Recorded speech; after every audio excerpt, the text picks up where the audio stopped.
Hello everyone, कैसे हैं आप सब। एक बार पुनः शिव कोचिंग क्लासेस पर स्वागत है। क्लास 12 फिजिक्स एनसीईआरटी चैप्टर 1 का लेक्चर नंबर फर्स्ट है।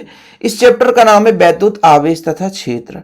आज की इस लेक्चर में आप लोग सीखने वाले विद्युन्मय वैद्युत आवेश तथा इसके प्रकार, इसका मात्रक, विमीय सूत्र, भू संपर्कण, प्रेरण द्वारा आवेश, ये पूरा आपको स्टेप बाय स्टेप समझना है, पूरा बेसिक से समझना है। और बच्चों, आप लोग जब बेसिक समझ जाते हैं तो कोई भी बड़ा टॉपिक आसानी से समझ में आता है। तो चलिए शुरू करें। सबसे पहले इसके विद्युत की परिभाषा समझने से पहले उसका कुछ बेसिक समझेंगे।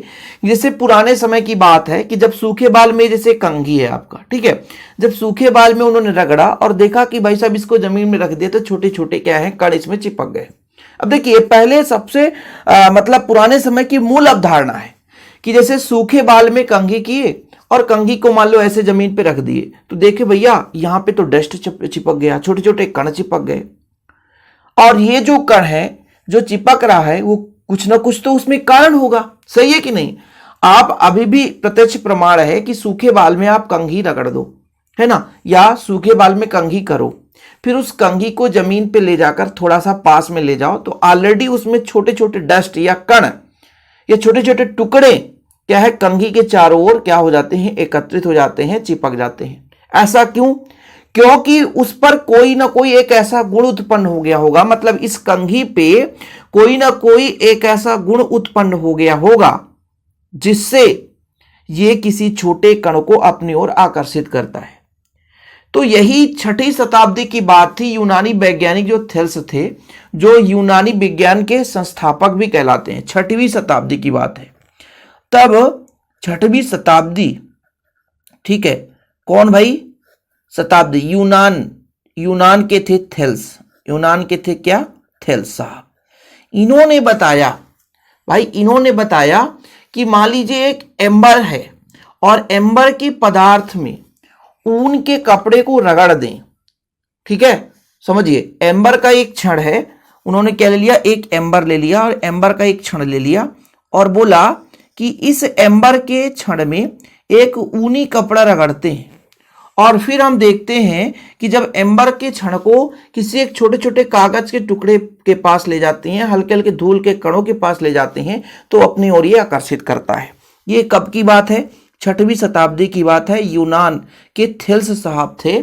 इन्होंने क्या किया, इसी सिद्धांत के आधार पर कि पहले क्या था, साधारण अनुभव किया गया कि सूखे बाल पर कंघी चलाया गया और कंघी को कागज के टुकड़े के पास ले गया, मतलब ले जाया गया तो कागज के टुकड़ों को अपनी ओर आकर्षित करने लगा। इसी चीज को देखते हुए 6वीं शताब्दी में यूनान के वैज्ञानिक जो थेल्स थे, है ना, इन्होंने एम्बर नामक पदार्थ को ऊन से रगड़ा और फिर कागज के टुकड़े के पास ले गया तो देखा कि कागज का टुकड़ा जो है इसके चारों ओर कहीं ना कहीं आकर्षित होकर के चिपक गए। तब उन्होंने बताया कि इसमें भाई साहब कोई ना कोई एक ऐसा गुण है, ठीक है, जिसके कारण ये किसी वस्तु को आकर्षित करता है। इसके बाद थेल्स साहब ने पहले मूल अवधारणा दे दिए और इसके बाद ये बिल्कुल, अब इनके बाद कोई सैकड़ों, मतलब 100, 200, 400 साल तक कोई इस पर कोई ध्यान नहीं दिया गया कि हाँ आवेश होता है कि नहीं होता है। ये 6वीं शताब्दी के बाद 16वीं शताब्दी जब आती है, 16वीं शताब्दी, ये थोड़ा सा शताब्दी रूपरेखा क्यों आपको समझा रहा हूं कि जो 16वीं शताब्दी है इसमें विलियम गिलबर्ट साहब आए। कौन? विलियम गिलबर्ट साहब आए। इन्होंने फिर से प्रयोग किया। इन्होंने पता लगाया कि एम्बर के समान भाई ऐसे कई पदार्थ हैं जिनको हम किसी अन्य पदार्थ से रगड़ते हैं तो वो कुछ हल्की वस्तुओं को अपनी ओर आकर्षित करता है। मतलब 6वीं शताब्दी में यूनान के वैज्ञानिक जो थेल्स थे उन्होंने बताया, फिर विलियम गिलबर्ट साहब ने बताया, कई पदार्थों का पता लगाया। एम्बर के समान ही ऐसे कई सारे पदार्थ उन्होंने मतलब अपने प्रयोग में सिद्ध किया कि ऐसे कई सारे पदार्थ हैं जिसको हम अन्य पदार्थ से रगड़ते हैं तो किसी अन्य पदार्थों को आकर्षित कर सकता है, छोटे छोटे कणों को, धूल कणों को आकर्षित कर सकता है। फिर इसका सबसे बढ़िया जो पुष्टि है, उन्होंने थॉमस ब्राउन नामक वैज्ञानिक 1646 में, 16वीं शताब्दी की ही बात है, 1646 में थॉमस ब्राउन ने ये अपना एक नियम दे दिया कि मान लीजिए हमारा एम्बर का क्षण ही है, मान के चलता हूं ये एम्बर का क्षण ही है, उन्होंने कहा एम्बर का ही क्षण है, इसको हम ऊन से ही रगड़ते हैं तो इसके चारों ओर धूल कण या कागज के कण आकर्षित होकर के चिपक जाते हैं। तो इसमें कोई ना कोई एक ऊर्जा निहित हो जाती होगी, ठीक है, कोई ना कोई एक ऊर्जा निहित होगी तभी तो खींचता है। भाई यदि हम किसी वस्तु को अपनी ओर खींच रहे हैं तो ऊर्जा लग रही होती है। ऐसे कोई पदार्थ घर्षण के कारण वो किसी अन्य वस्तु को खींचता है तो उसमें कोई ना कोई ऊर्जा लग रही होगी और एक कोई ना कोई ऐसा गुण होगा, सही है कि नहीं। मतलब एक ऐसी ऊर्जा जिसके कारण पदार्थ को रगड़ने पर उसमें आकर्षण गुण उत्पन्न हो जाता है, उसका नाम दे दिया, क्या नाम दिया जानते हैं, विद्युत। क्या नाम दिया गया, विद्युत। तो ये विद्युत शब्द की उत्पत्ति इस प्रकार से हुई। पूरा हम बेसिक लेकर चल रहे हैं, लेक्चर फर्स्ट है लेकिन आपको पूरा बेसिक समझा रहा हूं। जो चैनल पे पहली बार आया है तो कृपया चैनल को सब्सक्राइब जरूर कर लें। हमारा शिव कोचिंग क्लासेस का चैनल है और इसका पूरा हैंड रिटन नोट्स आपको मात्र 100 रुपीज में दिए जाते हैं। पर्सनल नंबर आपको बताया दूं मैं, या नहीं पता है तो लिख लो 9685299149। इसमें आपको व्हाट्सएप करना है, 100 रुपीज चार्ज है, प्रॉपर रूप से नोट्स मिलते हैं। तो चलिए मुद्दे की बात करते हैं। सन 1646 में थॉमस ब्राउन ने बताया कि भाई किसी पदार्थ में जो आकर्षण करने का गुण उत्पन्न होता है, कहीं ना कहीं इसमें एक ऊर्जा निहित होती है। उस ऊर्जा को हम विद्युत कहते हैं या इलेक्ट्रिसिटी कहते हैं। और भाई जो ये इलेक्ट्रिसिटी शब्द आया ना तो इनके एम्बर से ही आया। एम्बर ये पहले ही चला है क्योंकि एम्बर का ग्रीक नाम है इलेक्ट्रम। ये एम्बर से ही जो इलेक्ट्रिसिटी शब्द की उत्पत्ति हुई थी, क्योंकि एम्बर का ग्रीक नाम है क्या, इलेक्ट्रम। क्या है, इलेक्ट्रम।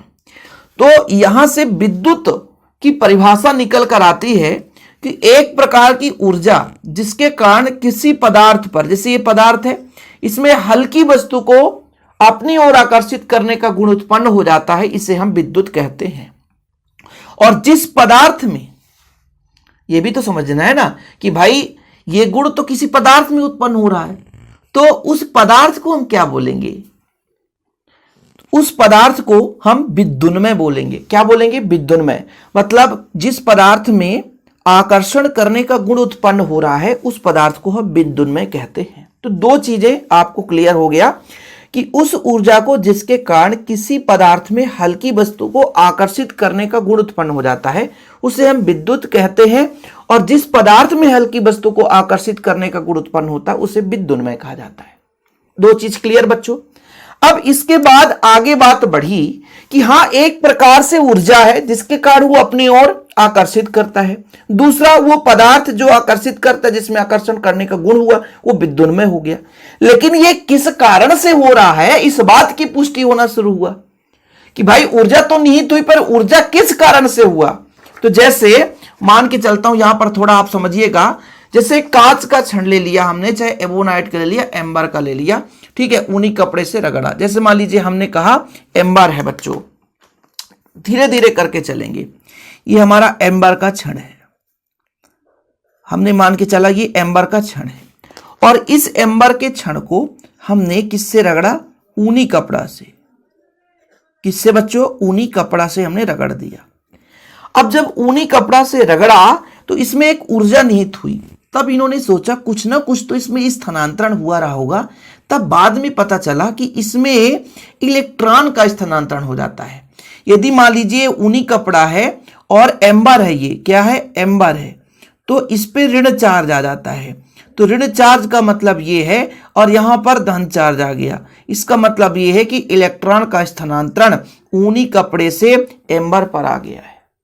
फिर समझना, कहीं ना कहीं भाई एक वस्तु को दूसरे वस्तु से हमने घर्षण कराया तो बाद में पता चला कि ये इलेक्ट्रिसिटी जो उत्पन्न हो रहा है, यानी एक ऊर्जा उत्पन्न हो रही है, वो इलेक्ट्रॉन के स्थानांतरण से।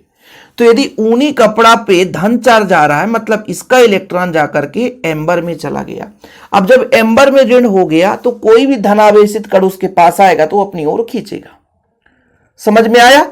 तो यहां से एक आवेश की उत्पत्ति हुई, एक आवेश की उत्पत्ति हुई कि ये आवेशित हो गया, ये धनावेशित हो गया, ये ऋणावेशित हो गया। मतलब इलेक्ट्रॉन के स्थानांतरण से, इलेक्ट्रॉन के स्थानांतरण से इसमें क्या हुआ, मतलब एक ऐसा गुण जिसके कारण से पदार्थ विद्युन्मय हो जाता है, यानी आकर्षित करने की उसमें एक क्षमता आ जाती है, उस भौतिक राशि को हम आवेश कहते हैं। यानी विद्युत आवेश एक भौतिक राशि है, विद्युत आवेश एक भौतिक राशि है जिसे अर्जित करने लेने पर पदार्थ विद्युन्मय हो जाता है, विद्युतीय गुण उत्पन्न हो जाता है, उसे हम बोलते हैं विद्युत आवेश। ठीक है बच्चों, चीजें क्लियर। मैंने क्या कहा, इलेक्ट्रॉन बहने से, इलेक्ट्रॉन यहां से यहां चला गया, इलेक्ट्रॉन यहां चला गया तो इस पे धन आवेश, इसमें ऋण आवेश। आवेश ग्रहण होने के बाद ही किसी वस्तु को आकर्षित कर सकता, अन्यथा नहीं खींच सकता। ठीक है, तो ये रीजन हुआ कि भाई एक प्रकार से भौतिक राशि है जिसको ग्रहण कर लेने, जैसे यहां से इलेक्ट्रॉन यहां चला गया, ऋण आवेश ग्रहण कर लिया, तो जिसको ग्रहण करने से वो विद्युन्मय हो जाता है। विद्युन्मय किसे कहते हैं, एक ऐसा पदार्थ जो आवेशित हो, किसी अन्य पदार्थ को खींचने की क्षमता रखता हो। भाई विद्युत आपने पढ़ा कि हल्की वस्तु को आकर्षित करने की जो क्षमता है, जो गुण है, जो ऊर्जा है, वो आपका विद्युत है। लेकिन जिस वस्तु में आकर्षित करने की क्षमता उत्पन्न होती है उसे विद्युन्मय कहते हैं। तो यदि कोई पदार्थ किसी भौतिक राशि को ग्रहण किया, वो विद्युन्मय हो गया, तो वो भौतिक राशि आपका विद्युत आवेश है। आवेश का सूत्र होता है धारा गुणे समय। आवेश का होता है धारा गुणे समय, धारा गुणे समय। तो जब मात्रक की बात करेंगे बच्चों, मात्रक, तो मात्रक, आवेश का मात्रक तो कूलाम होता है। क्या होता है, कूलाम। और जब विमीय सूत्र की बात करते हैं, विमीय सूत्र की बात करते हैं तो केवल धारा गुणे समय है, धारा और समय, और कुछ है ही नहीं है। या कि आप इसको लिखते कि m का पावर 0 द्रव्यमान नहीं है, l का पावर 0, t 1 है और a 1 है। ठीक, ये आपका विमीय सूत्र निकल कर आ गया, क्योंकि यहीं से ऑब्जेक्टिव बनता है ना, फिर आपको समझ में नहीं आया कि सर कहां से हुआ। ठीक, तो ये चीजें हो गया। आगे चलकर अमेरिकी वैज्ञानिक बेंजामिन फ्रैंकलिन ने आवेश को दो भागों में बांटा कि भाई साहब इसमें पहले तो आवेश की उत्पत्ति हुई, बाद में आवेश का निर्धारण हुआ। तो ये अमेरिकी वैज्ञानिक बेंजामिन फ्रैंकलिन साहब ने बताया कि आवेश दो प्रकार से है, एक तो धनावेश, एक ऋणावेश। उन्होंने बताया कि कांच की छड़ को यदि रेशम के कपड़े से रगड़ दें तो उसमें जो आवेश आया है, यानी कांच के छड़ में जो आवेश आया है उस धनावेश है। जैसे मान लीजिए ऊनी कपड़ा को हम एम्बर में रगड़ा तो ऊनी में कपड़े में जो आवेश है वो धनावेश, और एम्बर के कपड़े में जो आया वो ऋणावेश आया। मतलब मुख्य रूप से ये बताया गया है कि एबोनाइट के छड़ को ऊनी कपड़े से रगड़ दें। पहला बताया कि कांच के छड़ को रेशम के कपड़े से रगड़ दें। कांच के छड़ को, तो कांच के छड़ पर जो कांचाभ है ना, कांचाभ पर आवेश यानी कांच पर आवेश धनावेश, और एबोनाइट के छड़ को ऊनी कपड़े से रगड़ने पर जो एबोनाइट के क्षण पर आवेश आता है, या एम्बर को हम ऊनी कपड़े से रगड़ दें, आप यदि हम एबोनाइट के क्षण को, रबड़ के क्षण को यदि ऊनी कपड़े से रगड़े तो इस पर ऋणावेश आ जाता है। तो ये कुछ यहां पर एग्जांपल्स भी हैं। अब वैसे भी आप लोग ये 9th क्लास में पढ़ते हैं कि यदि सजातीय आवेश आया तो प्रतिकर्षण होगा। कभी मतलब एक लड़का आपके बाजू में बैठा तो उतना ज्यादा अट्रैक्शन नहीं होगा, लेकिन वहीं पे एक लड़की बैठी है तो ज्यादा अट्रैक्शन होगा, क्योंकि जो गुण है वो विपरीत है, हमेशा प्लस माइनस में है ना। जैसे मान लीजिए फ्रेंडशिप आप देख लो, कितना ज्यादा अट्रैक्शन रहता है, तो प्लस माइनस में अट्रैक्शन होता है। यहां पर सिर्फ समझाने की काम कर रहा हूं, है ना, आपकी भावनाओं को बहकाने की नहीं। तो विजातीय आवेश होगा, विजातीय आवेश अलग अलग होगा तो आकर्षण होगा, लेकिन सजातीय आवेश है तो सजातीय में क्या होगा, प्रतिकर्षण। भाई एक लड़का है, लड़का से उतना ज्यादा दोस्ती नहीं कर पाता, लेकिन वहीं पे एक लड़की बैठी है तो ज्यादा फ्रेंडशिप हो जाता है। तो कहीं ना कहीं जब अलग अलग आवेश होते हैं तो उनमें क्या होता है, आकर्षण होता है। लेकिन वहीं पे जब सजातीय आवेश की बात करते हैं तो प्रतिकर्षण, सजातीय समान में प्रतिकर्षण और विजातीय में आकर्षण होता है। कभी कभी ऑब्जेक्टिव क्वेश्चन पूछ दिया जाता है, तो कुछ बच्चे क्या सब्जेक्टिव अच्छे से यदि नहीं पढ़ते हैं तो ऑब्जेक्टिव में बाद में प्रॉब्लम होती है, ये चीज है। तो इसके कुछ एग्जाम्पल्स भी है कि कांच का क्षण जो है धनावेशित होगा, ऊनी कपड़ा, ऊनी कोट, ऊनी गलीचा, मतलब ऊन से बना हुआ चीज हमेशा धनावेशित होगा। और जैसे रेशम का कपड़ा, एबोनाइट का क्षण, रबड़ का क्षण, है ना, एम्बर का क्षण, प्लास्टिक सीट, रबर के जूते, ये आपके ऋणावेशित होते हैं। अब जो मुख्य रूप से हमारा आज का पृष्ठभूमि था वो हमने रख दिया, न्यू रख दिया है। आगे चलकर आपको परेशानी नहीं होगी। अभी कहानी बाकी है, थोड़ा सा समय देंगे तब क्लियर हो पाएगा। जैसे देखिए, चालक किसे कहते हैं, चालक क्या है। जैसे मान के चलता हूं कि ये कैंची है बच्चों, इसमें आवेश बहेगा, इसमें ऊष्मा भी बहेगा, तो जो अपने में से आवेश का प्रवाह होने दे, अपने में से आवेशों को बहने दे, तो वो चालक कहलाता है। लेकिन ऐसा पदार्थ जो अपने में से आवेश को ना बहने दे, जैसे मान लीजिए आपका ये स्केल है, ये आपका कुचालक है, इसमें से आवेश नहीं बहेगा, तो ये आपका विद्युत रोधी है। अब ज्यादा इसको मैं डिटेल्स में नहीं बात करूंगा, क्यों? क्योंकि ये छोटे छोटे परिभाषाएं आप लोगों से वैसे भी बनता है, छठी क्लास से आप लोग पढ़ते हो कि चालक क्या है। वे पदार्थ जो अपने में से विद्युत आवेश को बहने देते हैं, वे पदार्थ जो अपने में से विद्युत आवेश को बहने देते हैं वो चालक कहलाते हैं। जैसे धातु हो गया, पृथ्वी हो गया, मानव, जंतु शरीर। वहीं पे विद्युत रोधी की जब बात आती है तो जो पदार्थ अपने में से आवेश को बिल्कुल नहीं बहने देते वो आपका विद्युत रोधी हो जाता है। जैसे मान लीजिए आपका प्लास्टिक हो गया, रबर हो गया, लकड़ी हो गया, कांच हो गया। लेकिन अर्धचालक कुछ ऐसे होते हैं, अर्धचालक जैसे मान लीजिए आप लोग चतुसंयोजी एलिमेंट्स यानी तत्वों में पंच संयोजी मिला दो, या कि मान लीजिए आपको चतुसंयोजी में त्रिसंयोजी मिला दो, जर्मेनियम में सिलिकॉन मिला दो, सही है ना। यदि सिलिकॉन जर्मेनियम ये खुद अर्धचालक की भांति कार्य करते हैं। तो अर्धचालक का मतलब ये होता है कि जिसकी चालकता इन दोनों के बीच होती है, मतलब बहुत अल्प मात्रा में पाया जाता है, चालक से कम और विद्युत रोधी से अधिक, तो आपका अर्धचालक सेमी कंडक्टर बोला जाता है। चालक जिसमें से बिल्कुल धारा बहेगा, विद्युत रोधी जिसमें बिल्कुल धारा ना बहेगा, और अर्धचालक जिसमें अल्प मात्रा में धारा बहेगा बच्चों, तो वो कहलाता है आपका, है ना, सेमी कंडक्टर। ठीक है, यहां तक क्लियर। अब थोड़ा सा मैं और कुछ चीजें आपको समझा देना चाहता हूं। जैसे कभी कभी जो घर्षण होता है, घर्षण होने से वस्तुओं में क्या होता है, विद्युन्मय होने का गुण उत्पन्न हो जाता है, और जब विद्युन्मय उत्पन्न हो जाता है तो उसमें आवेश आ जाता है बच्चों, और कहीं ना कहीं आवेश उत्पत्ति का कारण बन जाता है। इसी को कहा जाता है आवेश उत्पत्ति का इलेक्ट्रॉनिक सिद्धांत। आवेश उत्पत्ति का इलेक्ट्रॉनिक सिद्धांत कि जब दो पदार्थ आपस में रगड़ते हैं तो एक का इलेक्ट्रॉन दूसरे में चला जाता है घर्षण के कारण। ठीक है, मुक्त इलेक्ट्रॉन, देखो बाह्य कोई भी पदार्थ होगा उसके परमाणु होंगे, और परमाणु के बाह्यतम कक्षा में, जैसे पहला कोष हो गया, दूसरा कोष हो गया, तीसरा कोष हो गया, चौथा कोष हो गया, तो बाह्यतम कोष के इलेक्ट्रॉन लगभग बहुत स्वतंत्र होते हैं नाभिक से। तो इन इलेक्ट्रॉनों को मुक्त इलेक्ट्रॉन कहा जाता है। जब इसको किसी अन्य वस्तु से घर्षण कराया गया, है ना, तो उसके परमाणु से इलेक्ट्रॉन निकल करके दूसरे में चला गया, तो ये घर्षण का भी सिद्धांत कहलाता है। घर्षण से ही, जैसे मान लीजिए प्लास्टिक की कुर्सियों को कपड़े से झाड़ने पर वो आवेशित हो जाता है। प्लास्टिक की कुर्सी है, कपड़े से उसको यदि आप बार बार थोड़ा सा लपेटोगे तो वो आवेशित हो जाता है।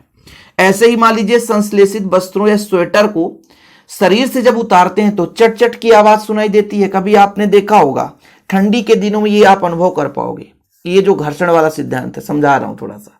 ये जो कांच का छड़, रेशम का कपड़ा जब हम रगड़ते हैं तो ये आपका घर्षण का ही सिद्धांत है, घर्षण के ही सिद्धांत के आधार पर कार्य करता है। घर्षण विद्युत कहा जाता है जिसे हम, जैसे मान लीजिए आपका स्वेटर है, ठंडी के दिनों में जब आप उतारते हैं तो चट चट का आवाज दिखाई देता है। क्यों? क्योंकि जब उसमें घर्षण होती है तो एक आवेश उत्पन्न हो जाता है, शरीर के रोम को अपनी ओर आकर्षित करता है। कभी आप प्रैक्टिकल देख लेना कि कपड़ा उतारते समय वो शरीर के रोम को अपनी ओर क्यों आकर्षित करता है, क्योंकि उसमें एक प्रकार से आवेश उत्पन्न हो जाता है।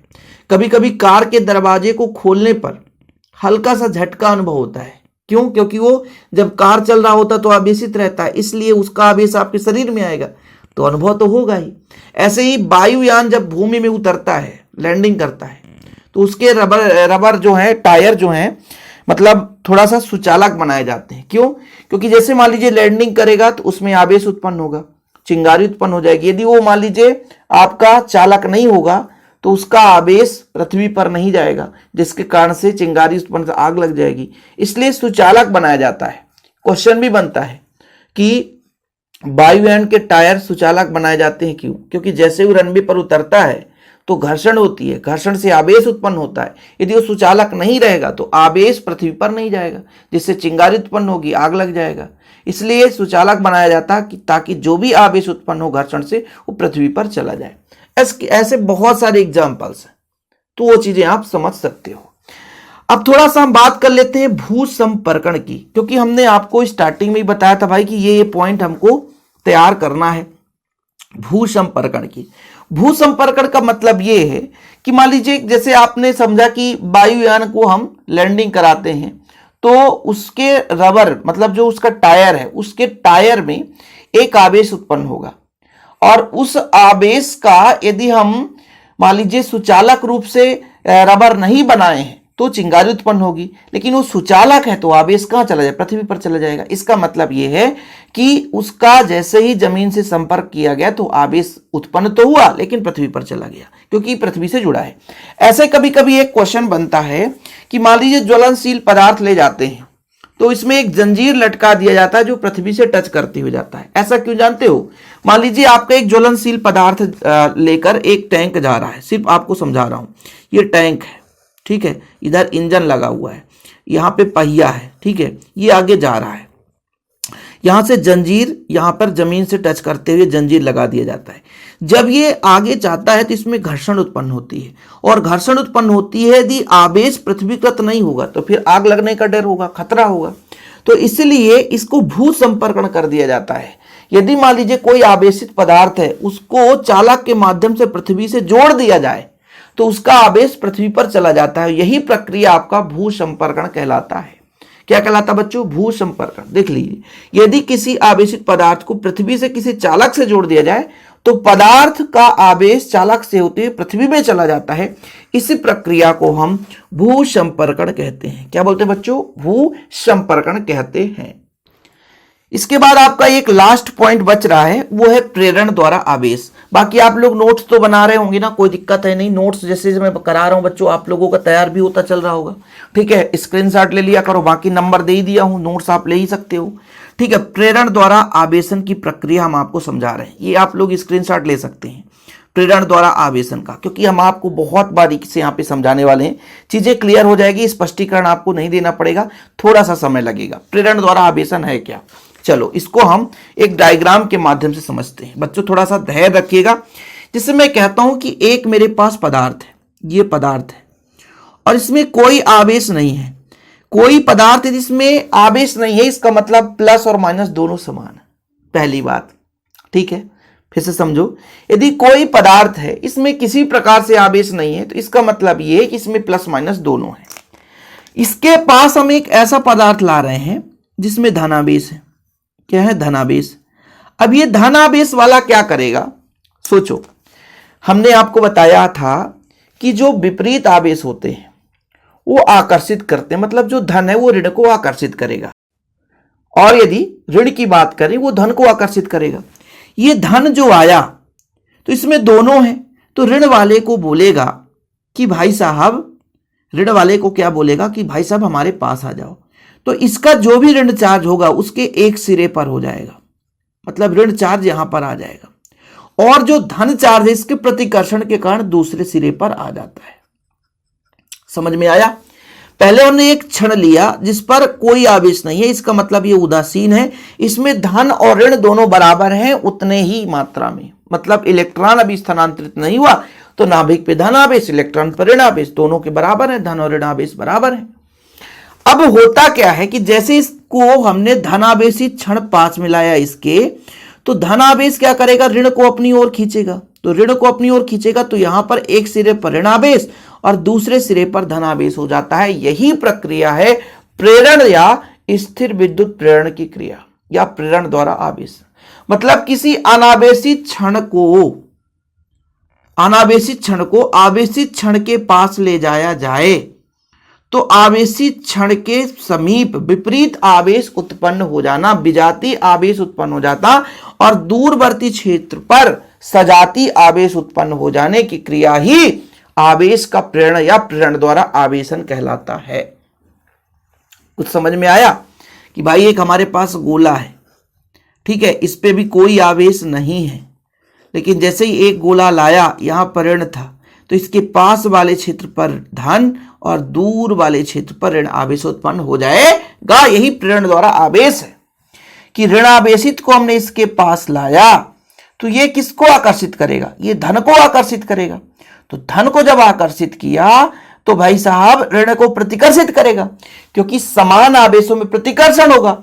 ये आपका उदासीन था, इसमें कोई आवेश नहीं था। उदासीन का मतलब ये नहीं है कि इसमें किसी प्रकार से आवेश नहीं है, इसके अंदर है लेकिन बराबर है। तो जब ऋणावेशित आया तो धन को अपनी ओर खींचा, और ऋण को थोड़ा सा दूर फेंक दिया। यही क्रिया कहलाती बच्चों प्रेरण द्वारा आवेशन। प्रेरण द्वारा आवेशन। तो ये जितना भी आज हमने टास्क लेकर चला था वो कंप्लीट करा दिया, और ये लेक्चर फर्स्ट है, प्लेलिस्ट क्रम से मिलेगा। जिस बच्चे को नोट्स लेना है तो फिर से नंबर दे रहा हूं 9685299149। इस नंबर पर आप कांटेक्ट करें, प्रॉपर रूप से नोट्स लें और तैयारी कर लें। मात्र 100 रुपये चार्ज है, प्रॉपर रूप से नोट्स दिए जाते हैं। फिलहाल आज के लिए इतना ही। ऐसी वीडियो पाने के लिए चैनल को सब्सक्राइब जरूर कर लें। जय हिंद, वंदे मातरम।